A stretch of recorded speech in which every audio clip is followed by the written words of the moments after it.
Ladies and gentlemen, brothers and sisters, people of all ages, welcome back to the Sticky Floors podcast. I am one of your hosts, CJ. I am joined by Mr. Will. Man, listen, it's 2026, man, but we still in the 90s, right? We still in the 90s.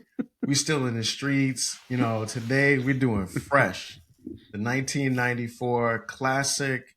If this is your first time on the Sticky Floors podcast, thank you for joining. Thank you for joining us on this experience. Every week we talk about movies that were in theaters, are in theaters, or straight to streaming.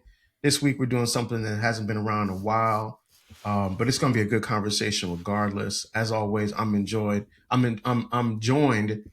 the illustrious and real fly dressed man with this jacket on he's got right now, Mr. Will. Mr. Will, what's up with you tonight, man? Ain't nothing, man. Chilling. Appreciate the compliments, man. Just here. Yo, Mr. Will's under here flossing, y'all. If you're on our YouTube page right now and you're watching, first of all, please like, subscribe, and share. And then second of all, yo, ask this man, put something in the comments about where he got this jacket from, because this joint is fly that we're looking at right now. If you're with us on Apple or Spotify, you can't see the jacket, but trust me, it's fly. And like and subscribe there as well, so you can listen to it in the car, because you know you can't drive and watch things at the same time. This is true. That would be dangerous, right? Just like being a child in the drug game is dangerous, right? It's just the perfect segue into the summary of Fresh. So, Mr. Will, drop the summary on this week. Get into Yeah. So, Fresh follows Michael, a quiet, intelligent 12-year-old nicknamed boy, Fresh, who lives in a tough Brooklyn neighborhood surrounded by drugs, violence, and poverty. Fresh works as a runner for local drug dealers, including the unpredictable heroin dealer Esteban and the more volatile of the two, Corky, a crack dealer. While trying to survive the harsh realities of the street life, at home he cares for his struggling family and regularly visits his father, Sam, a skilled chess player who teaches him how to think strategically about life. Using the lessons he's learned from chess, Fresh begins carefully observing the people and power structures around him. As the violence increases in his neighborhood, especially after his sister, who is involved with Esteban, concludes with the death of the unfortunate female companion of his, Fresh decides to take control of his situation. He secretly creates a complex plan that manipulates rival drug gangs and police against each other. Using his intelligence to outmaneuver the adults who underestimate him, through calculated moves similar to the chess match, Fresh exposes the criminals responsible for the chaos in his community. By the end of the film, his strategy helps bring down several drug dealers, highlighting both the harsh realities of urban life and the remarkable resilience and intelligence of a young boy trying to escape it. There it is. There it is. You know, so I have seen parts of this movie before. I think this might be the first time that I watched it all the way through. Get out of here. Yeah. So this was like a real like first full time watch for me. Yeah, I think one of the first things I left with it is this is how they should have written the Tariq St. Patrick character in Power. Yeah. Wow. Because I thought like they wrote the writing on the Fresh character, and it's very layered, and the portrayal by the young man who played him is great. Oh, by the way, I forgot about the details. And that just reminded me. All right, so just a couple quick details on the film. So it's written and directed by Boaz Yankin, who also wrote the screenplay for Remember the Titans and Now You See Me. Stars Sean Nelson, who I just talked about before, who was also in The Wood. Nebuchadnezzar Wright, who doesn't do a whole bunch in this one. Giancarlo Esposito, who's on fire, and the great illustrious Sam Jackson. Movie was released in 1994. Cost about $3.5 million to make. It made about $8.1 million. That's also the same year that it won the Filmmakers Trophy at the Sundance Film Festival. So it was definitely critically acclaimed. The soundtrack, amazing, right? Featured 3 Wu-Tang Clan songs, including "Got Your Back," "Can It Be All So Simple," and one of my personal favorites, "Heaven and Hell." So I know you love the music and soundtrack to this joint. But just to go back to what I was saying about the Tariq character, I thought the way that Fresh's character was written, it really explained how he got to where he is in the last 20 minutes of the film. And I always felt like, when you're writing something about a character's journey, where they end up at the end has to make sense from where they started at the beginning. And I thought that narrative arc really worked, and that was one of the real bright spots for me in the film. Yo, that could have been a hot take right there. Oh, my With hot take respect, is something completely different. yeah, no, I get it, but I'm just saying that could have been a hot take. Yeah, going back to something you said, yeah, I love the soundtrack. Hmm. Maybe not necessarily the latter half because of the music, because it's dated, but it's Hmm. dated for a reason. I'm not really into all that hippity hoppa 80s jargon stuff, whatever have Hmm. you. But those songs are actually classical songs by all time greats. So I definitely give the love, respect that is warranted. You got the Cold Crush Brothers, Furious Five, Grandmaster Flash. I mean, like, it's got a who's who of everyone from 79 to roughly about 82, 83. So Yeah. I'm definitely not trying to disrespect that, especially those songs are classic songs. Anything ranging from, Do You Want to Rock with Funky 4 plus one more and Spoonie G on the joint. Shout out to Philly. It's got some like I said, all time greats. But it's the first three songs, even why I even bought the cassette, which I still have to this day, and I would have Hmm. flashed it on the screen, but I forgot to look for it. But nonetheless, like those three main songs is what compelled me to buy it because I was hyped thinking like, oh, teenage me was like, oh, if the entire album is like this, oh, this is Yeah. gonna be a classic soundtrack. But Yeah. nonetheless, I digress. With respect to the Michael character, first of all, Michael means like God. So for him to be that young, he's a prodigy. So he's the prodigal son. Second, with respect to Nabushe Wright, when you mentioned like she doesn't do much, I don't think they need her in that role to do anything. It was more about her name and a stepping stone because putting that movie in its context in 1994, she wasn't, you know, the, Let's say right. Yeah. you know what Yeah. I mean? Like she was a bit player in coming up, and this was like one of her early stops in getting to that name recognition. And at the same token, like I said, they don't really need her to do much. She needs to be, oh, the sibling, and we all probably have one, the sibling that is kind of like on the shaky flaky. And Hmm. there's some concern there. And Michael having the roles reversed, her being the elder of the two, and Michael the younger, having only gives me Godfather vibes. His name is Michael, and he's got to look out for the oldest. So that also was compelling for me. That inner turmoil that he's a kid and he's thrust into this situation at home. Forget the Yeah. outside world or whatever have you. And then he's in school and he's quiet, but he has a small circle of friends. And the teachers probably know that he has more, but he has to be more reserved to not draw undue attention to himself. And then Yeah. last but not least, he's dealing with the street element. And of course, it is a cold blooded, world out there in which he has to utilize his ability to adapt almost like a chameleon. Like he can be the Hmm. kid, be naive, and kind of like lay low. But at the same time, he has to show them why he's warranted in the position that he is. Yeah, yeah, I agree with all of that. It's also interesting with the Nabushe Wright character. I think her character is metaphorically referred to many times throughout the film in that role of the queen, Mm-hmm. and her character's kind of moved around Mm-hmm. throughout the movie into the hands of different people, whether it's Mm-hmm. Esteban, whether it's Corky at the end when it's fresh. And that's kind of an interesting thing because it ties back. It's going to tie into like what my hot take is sort of at the end of the film. But yeah, I agree with definitely what you're saying there in terms of how they use the character itself as well as how the character of Michael has to navigate all these different environments. And I think the question becomes like, is he of it or is he in it? Mm-hmm.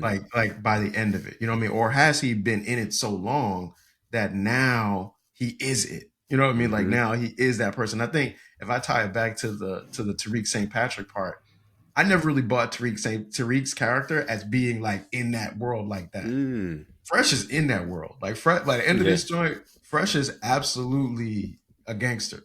You know, Mm-hmm. like, like he's 10 toes down in it. And unfortunately, he's a child, right? And he's like, and the movie, the tragedy of it is, there's no the adults do nothing to help this character.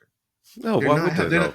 though? But it's like such a failure of so many different adults, right? Mm-hmm. It's the grandma, it's the aunt that's taking care of him, it's his dad, it's the school teacher, it's the police. Like they all fail to really help the boy, and then he's got to kind of do it on his own way, and then you see where it goes. That's why I love the movie because it's realistic. Um, we've been painted this candy coated culture when we're kids, and rightfully so. And maybe in a lot of cases where you're told that good will always triumph over evil. The bad guy Mhm. gets it in the end. Wait for the third arc. The villain's gonna get it. The villain tells you his whole plan. It's very compelling. It's a major Yeah. premise of the show. At the same time, you know, Fresh is Fresh is an embodiment of not only the ills of society, but the positive society. You get far in life based upon, your potential, but potential will get you fired, potential will get you killed. And Mhm. Fresh is unique in the sense that he's capitalizing on his potential. He's actually putting it in motion. He is the king. He just didn't know that he was the king. He's maneuvering, maybe, albeit one piece at a time, excuse me, one space at a time, but he's moving all over. His actions are deliberate. They're precise. They're concise. They're very sensible. This movie is about pragmatism. He is able to see everything for what it is and not for what he wants it to be. And the moment that he allows himself back into the world of a child, tragedy hits him. He's told that he has to get out by his aunt. Mhm. He's told Mhm. that the police want to use him essentially in order to get to both drug dealers. Mhm. He's told that his like or fondness of his schoolmate, it's a weakness because once she's shot on the basketball court, which was all too prevalent at that time, and now oddly enough, he can't feel safe anywhere. His best friend is a loudmouth. You Yeah. know, Yeah. Chucky's a wild dude. but at the same token, he's a kid. Kids are loud. That's Mhm. why I love this movie. Is that it stereotypes exist for a reason. There's some truth buried in them. No matter how minute, there's a nugget of truth. And kids are obnoxious. Kids do dumb things. Kids speak more often than when they should listen. And Mhm. Chucky is a prime example of that. And that's one of the reasons that unfortunately cost him his life. Mhm. Now, however, did Fresh sacrifice this pawn? Yes. And Yeah, that's the thing about Fresh, man. Fresh is out here playing three-dimensional chess with real people's lives. yes. like, like he really is. Yeah, he's really like the chess master, man. And And that's the thing. This yeah, I movie. mean, like, yeah, and the movie, the ending of it is really interesting because it it gives you a glimpse into his trying to resolve everything that he's done Hmm. without him facing the consequence of what all the things that he's done. Au contraire, mon frere. I believe he does face the consequences of it. I think that that emotional toil that he found that finally culminates in him breaking down at the end of the movie. I Hmm. think that's just like the beginning of it all. So where the movie ends, I think that's the beginning of his next journey of trying to reconcile what he's done. I don't think I think this movie is all about escapism. He never wanted to be in this lifestyle. I don't think he woke up and was like, "Yo, I'm gonna run drugs for two different sets," because he was strategic in it. One did heroin, one did crack, so that there was no overlapping. Two, he's not spending his money. He's not flashy. He's not even giving it to the family. He's burying Yeah, it in a can in a railroad yard. Three, the conversations that he has with his father. His father tells him, like, look, you're making moves as if every move is going to hurt. You've got to maneuver in a way that you're going to make some sacrifices. Fresh said yeah, it. Chucky is his own man. And they were kids who viewed themselves as men. So if Chucky wants to talk about busting a dope fresh move, then that's on him. If if his friend says to him, "Hey, you got to tell him that's not the case," whatever. No, why do I? You go tell him then. If it's really that much of a burden to you, or it's hurting your heart, then you tell him. And no matter how much you tell somebody, oftentimes they got to face the fire. They have to learn that it's hot. yeah. And Chucky definitely faces that, man. He definitely Yeah. experiences that joint. All right, yo, let's get into the cake, man, because I know well, please go first, man. I know you got a Oh lot of things man. on this joint, man. So, Go in ahead. case you haven't guessed, this is my favorite movie, and there's a lot that I love about this movie. Not like, so this is a full bakery for me. So I love the cast. CJ talked about Sean Nelson, Nabushe Wright, Giancarlo Esposito, and Sam Jackson. But there's also Jose Zuniga, Jean Claude Lemaitre, Charles Malik Whitfield. Uh, There's also Guillermo Diaz, Elizabeth Rodriguez, and of course Martin Shaker.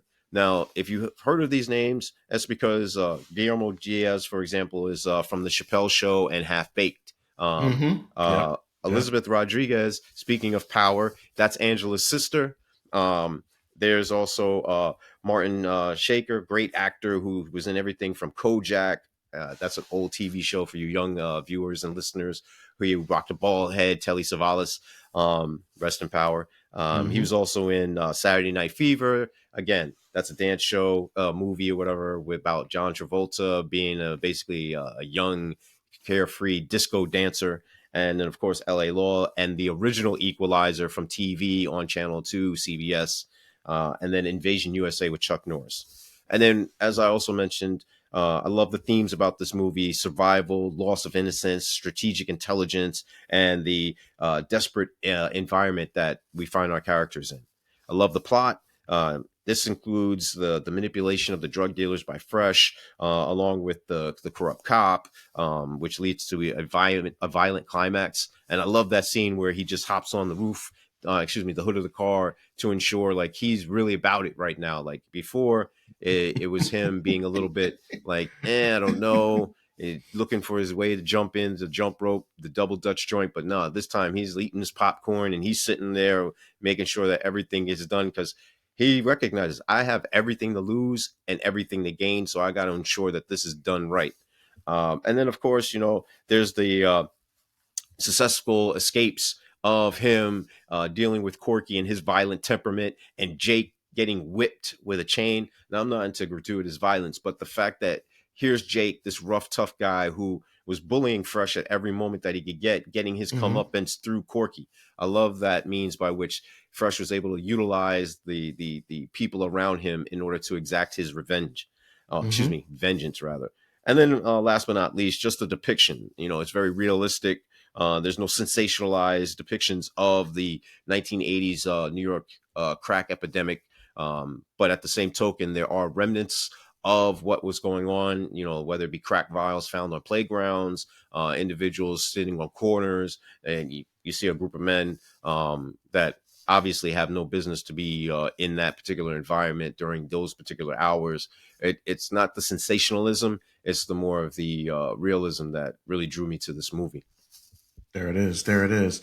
Yeah, I mean, I agree with everything that you were saying there. I love the metaphor for the chess for life. I think chess Yeah. always just works Yeah. as a great metaphor in that way. And the scenes with Sam Jackson, I mean, like Sam is like, Vinny the Mm. Microwave Johnson from back in the day, coming off the bench, instant offense in the movie. And really, I think explains a lot of the plot ideas for the Yeah. way that Fresh is moving. Like even some of the things that he tells Fresh throughout the movie, like that idea of the only thing that's wasted is like lost time or something to that Mm. effect. Is Yeah. like I like that. Like I just thought like he was doing his best to impart like fatherly wisdom on Fresh.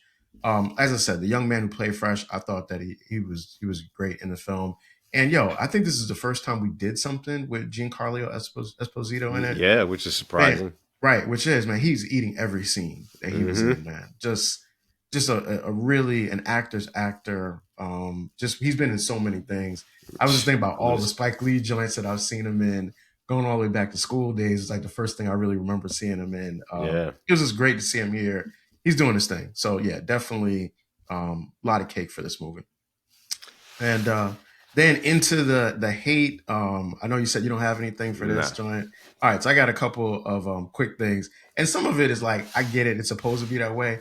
Yo, the Chucky kid was so annoying to me in this joint, man. Like, yo, salute to him because he was a great actor, but like, yo, if that dude said "bust a move" and like all the things, like I get to do one more fresh time. moves. Oh my gosh, yo, I was almost happy when he got killed because I was like, gosh, this kid is getting on my nerves so bad, man. But yeah, but that was one thing. I mean, that's like a little thing. Yo, the Yeah. scene you referenced it before. The scene the little girl that the Fresh likes gets killed on the basketball court is a truly sad scene in the film. Like you can kind of see that Jake is going to be stupid enough that he's going to hurt Hmm. the boy who beat him in the basketball. Hmm. You could see that coming. with the little girl, I like I said, as a first time watcher, I didn't even think make that connection. So when Mm, she's there, and then the way that Fresh is like holding her neck where she got shot, mm-hmm. that's just a really well done, really poignant, really violent scene that I just hated to watch. But Mm-hmm. you know, what I mean, it is what it is.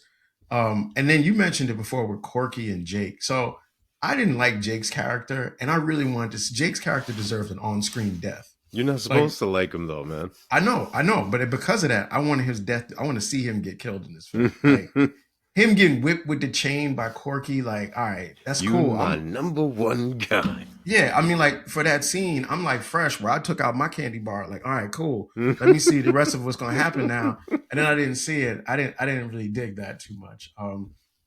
Last thing is that I think Fresh manipulating, especially Esteban, I think that makes perfect sense because Esteban is very emotional about His sister. Fresh's sister. So the blind, he's got so many blind spots because of that that I think like I could get that one working. But I didn't understand the logic on the Corky part because if Corky is sitting there with Fresh and he's got the books and the books have the drugs in them Mm-hmm. and all of that was brought to him by Jake, for Fresh to then say Jake was the one who was getting me to do this, well, if that's true, then Jake wouldn't have brought the drugs there in the first place. Jake would have just kept Nah. doing business. He brings him the books to put everything on Fresh, and then to say that Fresh is the middleman for Esteban, or and he says to him, or maybe the little mall is doing this on his own. Like Jake is the only one who actually puts out the premise that nah, perhaps Fresh is doing all this. He's the one manipulating things. He's the puppet master. And I Right. think that Fresh, just going back to something you said with respect to the little girl and I'm forgetting her name, man, and Yeah. No, yeah. I hate that I'll I'm look it up while forgetting you're it. talking. Go ahead. But the fact that he brings up the little girl, I mean, excuse me, the fact that he brings up Fresh is that he doesn't know the attachment that Fresh has to the little girl, and it's Rosie. Yeah. So he Mhm. doesn't remember, that all the things that are going on because he's filled with chaos. He doesn't remember all of the slights and the misjudgments and the abuse. He just thinks it's a common occurrence. But it doesn't dawn on him until he's like, "Oh, I've been manipulated all this time. I'm handling the product, the proof of my innocence, but yet it's being framed in a way that I'm the one who's culpable for all this, that I'm double Yeah. dipping on the side and I'm betraying the family by doing my own thing." We've seen it in countless movies that we've reviewed in which there's one guy who unfortunately steps outside of the family, and that's like a big no-no. And then all of a sudden, in this case now, you have this child, and who would believe that a child would be capable of this? The same thing that you're presenting now is the excuse that he's utilizing. Yeah, but Jay could have just said that that Chucky was doing it on his own. He Mm. never needed to bring the drugs to Corky. Like Mm. that's the mistake that he makes is that even if like I'm assuming that Corky is smarter than Jake, right? So if Jake puts it together, I'm assuming Corky would kind of connect those dots too in a way. So like I said, I get Esteban. Esteban, I get it. He's clouded by a bunch of other things. So like Mm-hmm. I think he falls for all those things. But it just seemed like Corky should have thought like one more step further, especially when it came to Jake. Now, the other guys, like I got that. I got them going there. I understood that part. And even how Jake set up the guy who actually sold him the drugs, like Mm-hmm. that part made sense, especially with the phone call and Yeah. him telling him don't do, Mm. that worked for me. But I don't know. I just felt like Corky should have been a little bit sharper for him to be a person running a criminal organization at All that right. point. So that was my stuff there. That's all I had as far as hate goes. Oh, you know what? Shout out to Natima Bradley. That's the actress who played That's played Rosie. Rosie. So I'm trying to remember like certain things because it's been like until we watch this again. This is not a movie that I watch on a regular basis, but I Mhm. watch it fairly enough where I'm like, oh yeah. So like certain things will come back to me. So my apologies to you and the audience. But with that being said, let's get into the next segment, and let's do the questions. Okay, Um, cool. You want to go first? You want me to go first? yeah, I'll rock this off. All right. Does Fresh ultimately achieve justice, survival, or something more morally ambiguous? So it's a great question, man, because I think so. Fresh. I don't think he wants the same thing from all the different people. Like Jake is definitely revenge. Mm-hmm. Like Jake, he can't stand Jake, right? Corky is kind of interesting to me because now Corky and Esteban, that's like you're messing with my sister. And Yeah. by the way, Esteban basically telling him like how he likes sleeping with his sister Yo. is diabolical at a huge level, right? So like I get that, right? I think those are revenge kind of things. Corky's a little bit outside that, but I get like how that gets connected. I don't know that Fresh ends with any sense of justice because Really? yeah, because there's two things, there's two scenes that I think are really telling about Fresh. And I know it's gonna get into some one of the other questions. The first is, like you said, the scene where Fresh gets out on the car and he starts eating a candy bar Mm-hmm. while he's watching everybody get Yeah. killed, right? That was like some kind of like, that's kind of like some psycho stuff to me that he did that. Like he was like, at that point, he turned it became entertainment. The murder of these people became entertainment. It was a little bit different. The second thing was when he killed the dog. When he killed the dog, that was a little. That was What a are you saying? telling one. That's psycho, I don't have to say it psychotic. because you just did. No, because I that's don't have to say it. supposedly that's the textbook stuff right there, where you're Yo, killing that's pets or whatever, yeah. or animals. That's it. That's in every version of the DSM that's ever existed, man. Like that would because like I'm thinking like I really thought he was just gonna let the dog go. Like, all right, cool. It's a pit Chucky's bull. dead. You're just gonna let the pit bull roam the streets, Take starve. Many people have done it, or take it to a kennel, give it away, do something. But he hung the dog and shot it. That was a little different. Like those two things are like it's a to me. There's like a very It's a fine line, interesting. man. It's a very interesting character portrayal for the Fresh character in this film, right? I think to answer your question, I don't think he got. I think he got revenge, and he got street justice. So I'll Mm-hmm. say that revenge and street justice. Okay, I okay. had that.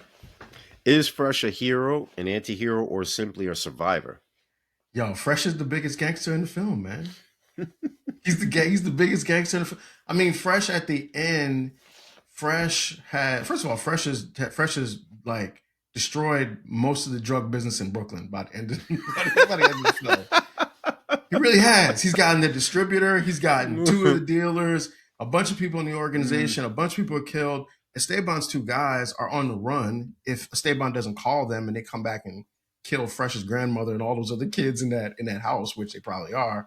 But I mean, like outside of that, like he really executed in any other situation, any other movie, this would have been a hostile takeover of the organization.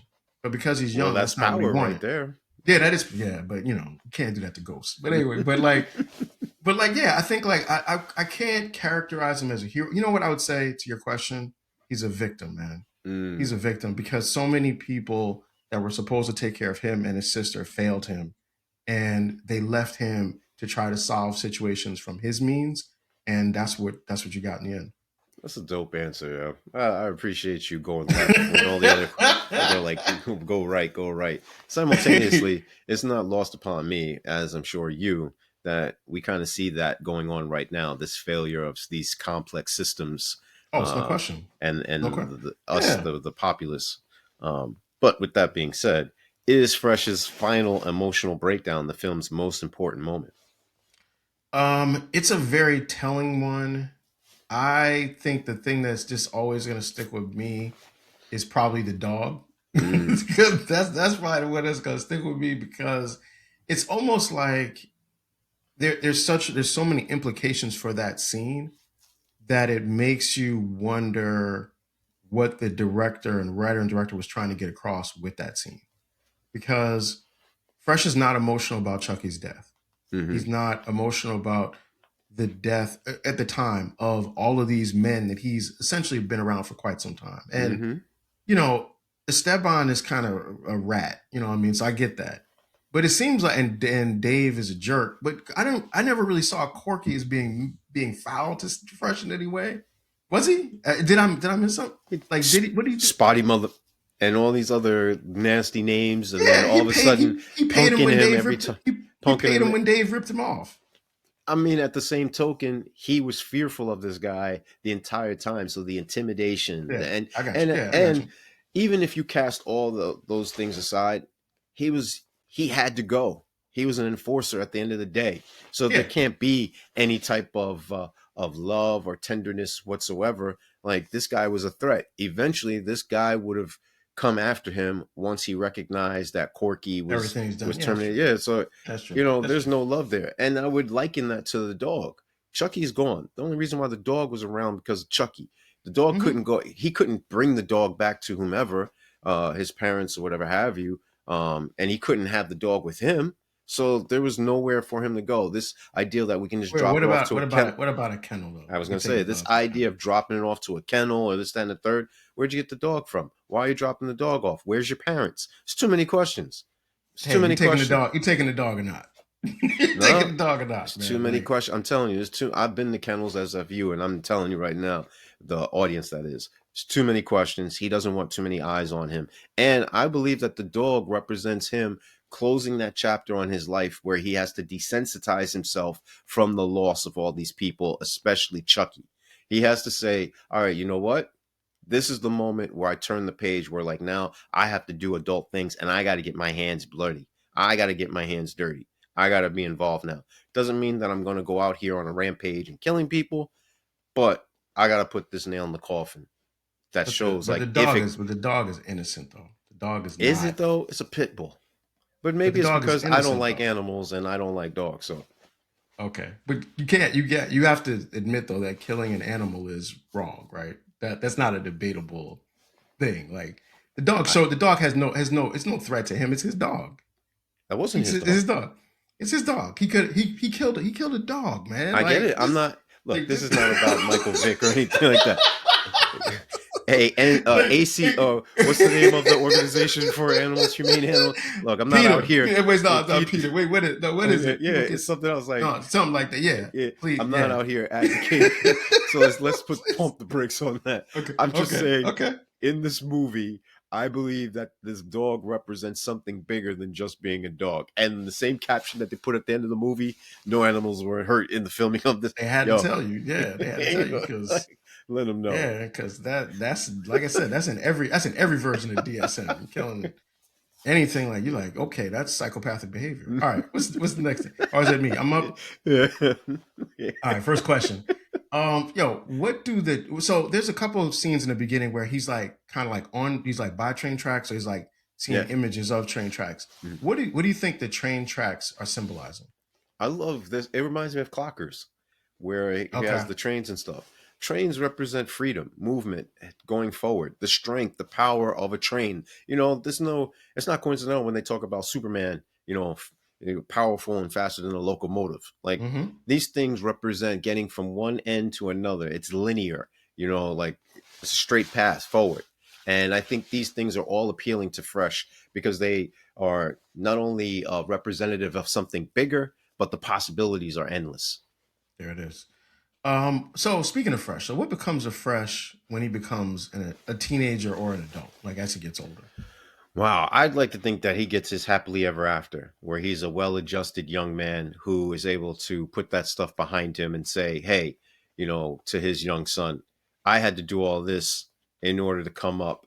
And I don't want to see you go down these dark paths, where he's able to have a very frank but yet mature conversation with his older son. Not while his son is his age, but when he's like, hey, dad, tell me about your life type stuff. You know what I mean? And I'd like to think that Fresh is able to get the help he needs as far as counseling and having a mature set of friends like I do and like you do, where we can converse and pontificate about life and the meaning of it all and just be well adjusted. There it is. Happy endings for Fresh. Yeah, I hope so. Um, all right. So this is a well, I'm asking a question. All right. So who is the villain, or is there a villain in this movie, and why? I think you mentioned it before. The villain are the adults, every last one of them, where they failed this boy time and time again, where they failed his family time and time again, where they failed not only the other kids around him, but they failed themselves, probably more importantly, because as an adult, as the more supposedly anyway mature people. They're supposed to help those that are on the fringes or the less fortunate or the vulnerable. Instead, they capitalize off of their misery. They intentionally took advantage to further their own agenda. And I think that this failing is a commentary on society as a whole. There it is. There it is. All right. Popcorn boxes, man. Popcorn. So I know where yours is going with Of this one, course. man. I'm giving this one 3.5. Like, it was a good movie. It was a good watch. I really like the acting by the young man who played Fresh. I thought he was really good in a role that I think it's hard for young for I don't want to say teenagers, but teenagers to carry a whole film by themselves like that, the way that he did. But he really does, and he does it well in these scenes with like some of the really amazing actors of our time. We're talking about Giancarlo Esposito and Sam Jackson. For him to be in those scenes and hold his own, I think he did fantastic in it. It was my first time really watching it all the way through, so I saw like the connective tissue in it, and I really think the arc of the Fresh character is like very interesting in this movie. It's something that stuck with me for a long time afterward. So I'm giving it 3.5 boxes. Mr. Will, you said you're giving it one, right? Is that what you said? Yeah, yeah, you One? know, and not even a half a box. No, I'm good. This to me, this is a classic. It's my favorite movie for a reason. He was 14 at the time, um, Amazing, probably even amazing job. 13 when they're really doing all this stuff. You know, because it takes a year at least for this Mm-hmm. stuff to jump off. He carries this movie so with He such does. gravitas, like you mentioned, like Giancarlo Esposito is an actor's actor. Yeah, Sam he is. Jackson is Sam Jackson. Yeah, Like we're talking about icons of this industry, yeah. of any film genre. You know, like they get busy for a reason, and then you throw in all of the other character actors in there. I mean, he outshines all of them. You know, don't get me wrong. The interplay with between him and Sam in the park or in the trailer, whatever have you, those are like some of my best scenes. Yeah, 100%. Even when he is being disrespected, you know, listening to Esteban's tales of his sister and such, but he still carries this movie in a way that you know you would not think. Hmm. I just love this movie for so many reasons, man. Like the music, the ambiance, the settings, the topics. I don't think it does any wrong in my eyes, and I think, man, that unfortunately, due to the other movies surrounding it that came out at the same time, it didn't get its just due because of that. There it is. There it is. All right. So I'm gonna get into my hot takes. We got hot takes. So my hot take goes back to something that you said earlier. Like Sam Jackson just drops like a lot of jewels. One of the things that he said that stuck with me was when he told Fresh, remember Fresh and him were playing the game. He's saying Fresh, you're always trying to protect your queen. Mm-hmm. And he tells him, your queen is just a pawn with fancy clothes, right? And I was thinking about that because, Fresh there's a revenge thing that he's got going on, but there's also this I'm trying to protect my sister. Mm-hmm. And I think the if there's a part of Fresh, because Fresh is like he's like 12 in this movie, right? What does they kind of give Yeah, his because he's in age? elementary school. Yeah, he's like, Yeah. hey, okay. His great miscalculation is about why his sister is the way she is. Mm. And I think he thinks my sister is like this because of these people that she's around. And now that I've removed these people, and now me and my sister are about to go into state's evidence, she won't be this person anymore. Like Mm. I've rescued her. The miscalculation is goes back to what his father was saying. The queen is is a pawn with fancy clothes on. His sister is the way that she is because of the decisions that she's made. I think in the long run, he's going to be disappointed to find out that his sister may still find somewhere to do drugs in Mm. Arizona or wherever they are, because that's her journey to get out. That's her journey. Like you can't save someone who doesn't want to be saved, and his sister does not want to be saved. She's not ready for being saved at that point. So, I think there's many people who have siblings and people in their family who they have tried to rescue and Mm. realized that people got to make their decisions, and we all have the same ability and power to save ourselves, and that you have to use that power when it comes to saving yourself. It's not something that someone else can do for you. So that's a miscalculation for Fresh, and I don't get it because he's 12, but a lot of us make that mistake at much older ages as well. So that's my hot take. No, that's real facts right there, man. Wow, that's very poignant. And in so many ways, so many Yeah, ways. it is. Yep, I Um, know. wow. My hot take is, despite more psychological, complex, and socially grounded movies at the time, so you're talking about The Lion King, Forrest Gump, Pulp Fiction. These movies are cultural giants. You know, like Mhm. um, you can't go anywhere on this planet and someone not know Forrest Gump or quote Yeah, something from Forrest Gump or The yeah, Lion King. You know what I yeah. mean? Like these movies, Pulp Fiction, these movies. We did Pulp Fiction on the show for Shaw, episode 4. Pulp yeah, Fiction. Shawshank Redemption. Like these are movies that, like, you know, they're timeless and they get their just credit. You know, they were award winning for their time. However, I think Fresh delivers a more quiet, incisive portrayal of survival, intelligence, and just systematic negligence. Mm, Instead of relying on sweeping sentimentality like, say, Forrest Gump or like The Shawshank Redemption or obviously Lion King, this film places the audience inside the mind of a child who's forced to outthink a brutal adult world. mhm. And, you know, I always tell this story like, it took me to hear on a late night news reporting that I was an adult. It mentioned 18-year-old man was shot and killed. And Right, that like right. really woke me up like, oh, I'm a man now. Yeah, You couldn't tell me that there was such a change in me when I graduated high school from 17 to 18 or even 18 to 19. yeah, But this news report was the thing that did it. And I yeah. came from a household, much like most people, where it was like, and I'm fortunate to have had both of my parents in the home, married. Where my father would always tell me he's the man of the house, or my mother would quick to say, you know, don't let me tell your father, you know what I mean? So like I never looked at myself at Yeah. those Well, times. they give you a 5-year curve when you're black though. To keep it a buck, like 13-year-old boy is like black, is like a male, whatever. That's a different story. Go ahead, keep going. I'm sorry. But It's no, your hot that take. no, no, no. That ties into my next point, where That's it. literally, I think Dave Chappelle tells this joke where it's like every black person is at least a paralegal, if not a full blown attorney, because you're supposed to know these things. So, Gotta be it. ironically enough, you know, here's Fresh maneuvering, doing all these things, and he's displaying that, hey, you know, there's a systematic failure on the part of the world at large. Where are the mentorships? Where are the programs for these children, you know, to do these extracurricular activities that would be constructive? Where are these services that are not prevalent, say, for kids in this particular environment that are for you know, the children who are more fortunate financially than these kids? First strips away, you know, just the comfort that a lot of people who are even able to go visit a movie, you know, just the fact that you could go to the movie theater and not worry about something jumping off. Whereas, like I mentioned, that same newsreel, it was because they were talking about people going to a movie in New York in which there was gun violence and someone unfortunately passed away.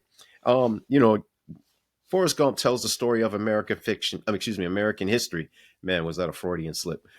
In which, you know, it's framed as nostalgia and optimism and that there's hope. Shawshank Redemption also furthers this narrative of a hopeful tale, you know, going through all this. Andy Duchesne literally climbs through feces in a tunnel in order to break free, almost like giving birth to a child and of that nature, and the rain cleansing his body and washing away all the sins and the dirt and the muck and the mire.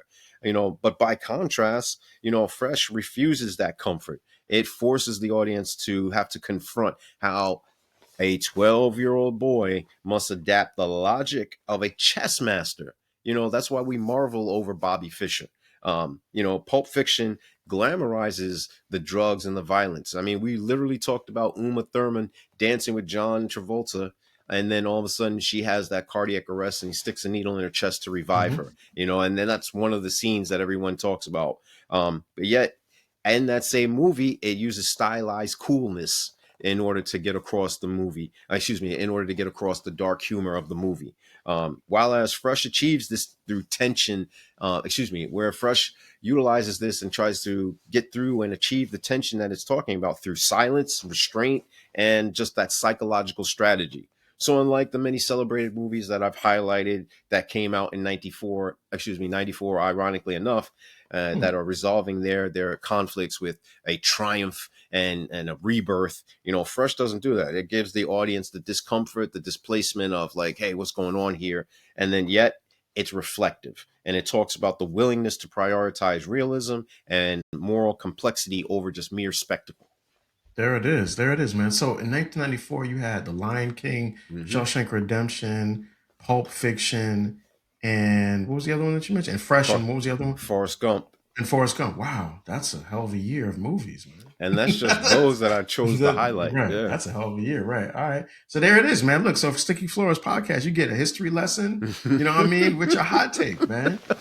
That's pretty good, man. So look, so next week we are back with Thank You for Smoking. So we have I think we're out of the 90s finally. We're back into Mm-hmm. the 2000s with that one, but a very interesting movie coming up.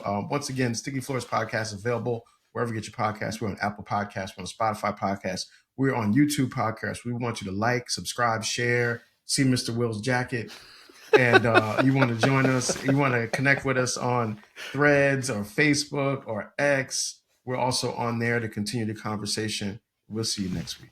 Peace.